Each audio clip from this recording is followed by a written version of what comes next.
You are the salt of the earth. Hey everyone, it's Pastor Travis again, and I just want to welcome you today to my second Just Jesus devotion.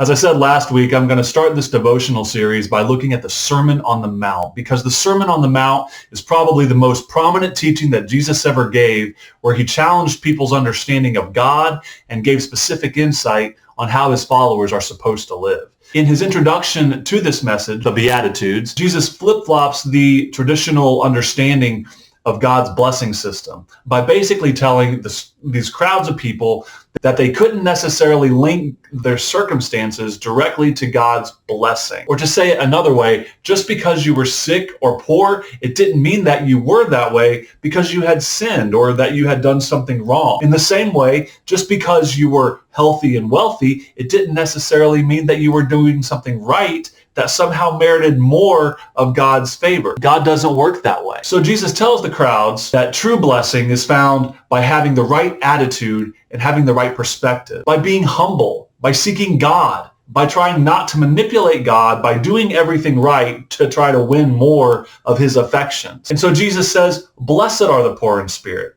Blessed are the meek. Blessed are those who hunger for righteousness. Blessed are the peacemakers and the merciful and the persecuted, which again was a pretty revolutionary concept for a bunch of people who had always associated righteous living with God's blessing and sickness and poverty with being on God's naughty list. And then he immediately follows up this teaching by telling people that they were the salt of the earth and the light of the world, which again probably sounded pretty unbelievable to a bunch of people who deep down knew they were failing miserably on a spiritual level. And then he says two things about salt and light. He says, you are the salt of the earth, but if salt loses its taste, how can its saltiness be restored? So this question raises a few more questions, namely that if people are salt, how can they lose their saltiness? Or more specifically, what even is saltiness according to Jesus' metaphor? Here's what we know about salt in Jesus' day. Salt was valuable. I read in a commentary the other day that for many people in Jesus' day, a bag of salt was worth as much as a man's life. Salt is also a preservative, and it just makes things taste better. So probably part of what it means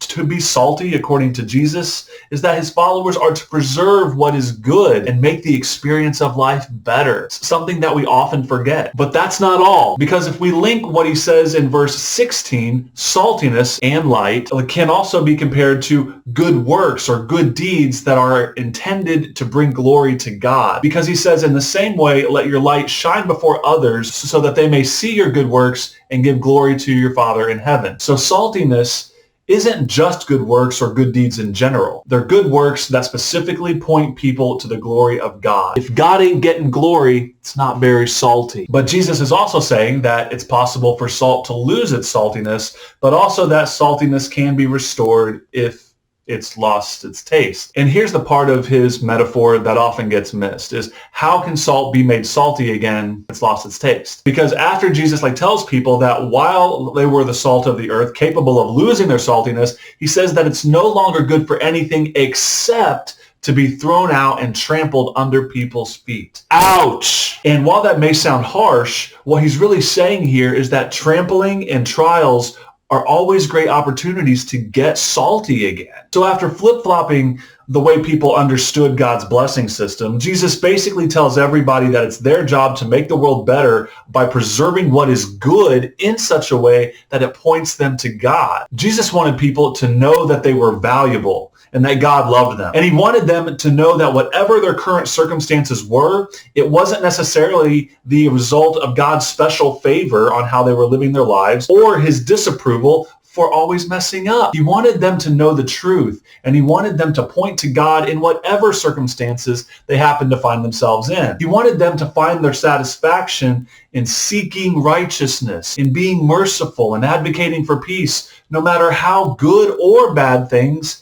seem to be. And so he told them, you are the light of the world. He said, and a city on a hill cannot be hidden. Basically, that if you do these things, it's going to show, especially in hard times. The world is going to take notice of how you're living. And if you're living for God, it's going to motivate people. If you're helping others, even when times are tough. And if you're glorifying God, even in the hard times, one way or another, they're going to realize the value of the faith you have and the power of the God you worship. Jesus told his followers to be salt and light. He wants his followers to add flavor to life, to preserve what is good, and always be pointing people to God and shedding light on the true order of things. You are the salt of the earth. You are the light of the world. Jesus said that. Thanks for watching today. I'm Travis Taylor, and that's Just Jesus.